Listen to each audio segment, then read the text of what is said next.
అందరికీ నమస్కారం అండి. Welcome to అత్తమ్మస్ kitchen. ఈరోజు అత్తమ్మ చేతితో అదిరిపోయే టేస్ట్తో గుమగుమలాడే వేడి చేపల పులుసు తయారు చేసుకునే విధానం చూద్దామండి. ఈ విధంగా ఒకసారి మీరు చేసి చూసారంటే ఆహా అనాల్సిందే.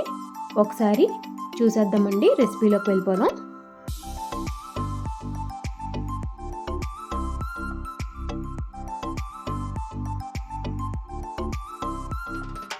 దీనికోసం మనం చేప ముక్కల్ని ఈ విధంగా నీట్గా శుభ్రం చేసుకుని పెట్టుకోవాలండి.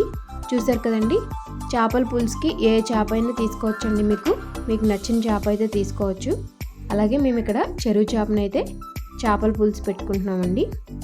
ఇప్పుడు శుభ్రం చేసుకుని పెట్టుకున్న చేప ముక్కల్లో గల్లుప్పు, పసుపు, ఒక 5 టేబుల్ స్పూన్ల దాకా కారం అయితే వేసుకుని చేప ముక్కలకి ఉప్పు, పసుపు, కారం పట్టేటట్టుగా బాగా కలిపి ఒక 10 నిమిషాల పాటు అయితే పక్కన పెట్టుకోవాలండి. ఇప్పుడు ఇందులోకి మసాలా పేస్ట్ని అయితే ప్రిపేర్ చేసుకుందామండి.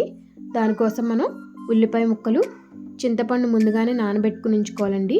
ఒక 10 పచ్చిమిరపకాయలు, 2 టమాటోలు, ఉల్లికాడలు అంటారు కదండి, చేపల పులుసులోకి ఉల్లికాడలు చాలా టేస్ట్ని ఇస్తుందండి. అలాగే జీలకర్ర, ధనియాలు, 4 లవంగాలు, చిన్న చెక్క వేసుకుని గ్రైండ్ అయితే చేసుకోవాలండి.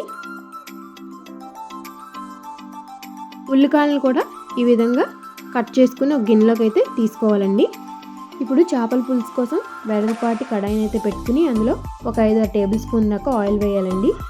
1/2 టేబుల్ స్పూన్ ఆవాలు, 1/2 టేబుల్ స్పూన్ మెంతులు, 1/2 టేబుల్ స్పూన్ జీలకర్ర వేసుకుని మనం ముందుగా కట్ చేసి పెట్టుకున్న ఉల్లికాయలను అయితే వేసుకుని ఒక 5 నిమిషాల పాటు వేయించుకున్న తర్వాత మనం ముందుగా ప్రిపేర్ చేసి పెట్టుకున్న ఉల్లిపాయ పేస్ట్ ఏదైతే ఉందో అది కూడా వేసుకుని పచ్చివాసన పోయే వరకు వేయించుకున్న తర్వాత ఒక 2 టేబుల్ స్పూన్ దాకా అల్లం వెల్లుల్లి పేస్ట్ అయితే వేసుకుని ఒకసారి ఫ్రై చేసుకోవాలి.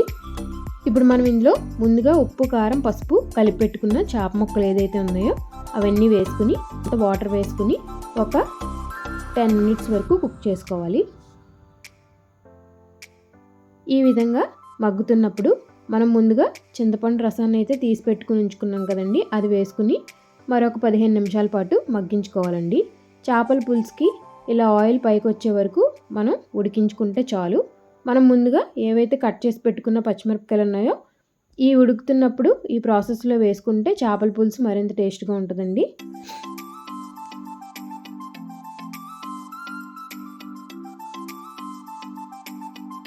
ఇప్పుడు మనం ఇంట్లో తయారు చేసి పెట్టుకున్న పొడి మసాలా, అలాగే ఒక 2 టేబుల్ స్పూన్ దాకా ఫిష్ మసాలా వేసుకుని కొత్తిమీర వేసుకుని సర్వ్ చేసుకోవడమేనండి.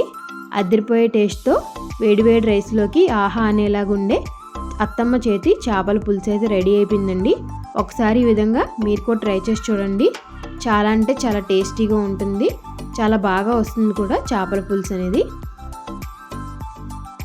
ఇలాంటి మరిన్ని వీడియోల కోసం మా ఛానల్ని అయితే ప్లీజ్ సపోర్ట్ చేయండి, లైక్ చేయండి, షేర్ చేయండి, సబ్స్క్రైబ్ చేయండి, అలాగే కామెంట్ కూడా చేయండి. మీ లైక్ మాకు ఎంతగానో ఉపయోగపడుతుందండి. అలాగే please thank you for watching.